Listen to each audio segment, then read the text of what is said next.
ದುರ್ಯೋಧನ,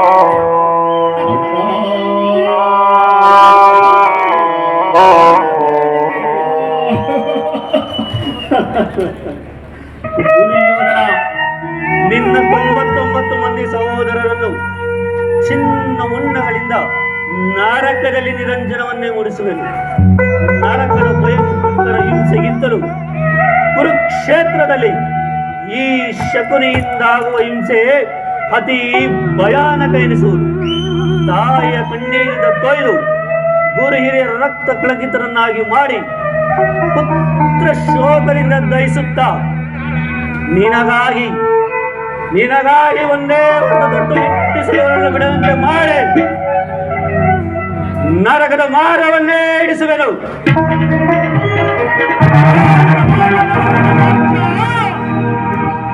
ನಿನಗೆ ಶಕುನ ಅಲ್ಲವಯ್ಯ, ಪರಮ ವೈರಿಗಳಾದ ಆ ಪಾಂಡವರಿಗೆ ಅನ್ನುವಷ್ಟರಲ್ಲಿ ನಿನ್ನ ಆಗಮನ ಏಕೈಗೆ ತಲ್ಲಡಿಸುವೆ. ಆಗ ನಾನು ಮಾಡಿದ ಕಾರ್ಯವು ಯುಕ್ತವೇ?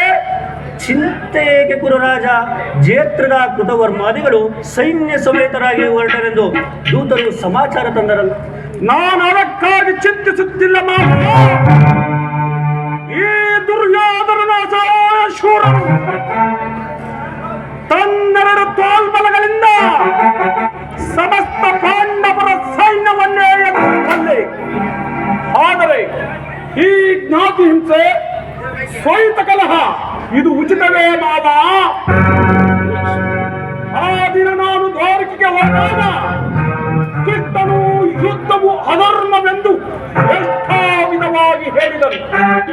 ಆದರೆ ನಿನ್ನ ಮೇಲಿನ ಅಭಿಮಾನದಿಂದ ಅವನ ಮಾತನ್ನು ನಿರಾಕರಿಸಿಬಿಟ್ಟನು. ಕೃಷ್ಣನು ಕ್ಷತ್ರಿಯ ಜನ್ಮ ವೈರಿ, ಅವನ ಮಾತು ಪರಿಗ್ರಹವಲ್ಲ ಸುಯೋಧನ.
ಕೃಷ್ಣನು ಹಸ್ತಿನಾವತಿಗೆ ಬಂದಿರುವನಂತೆ.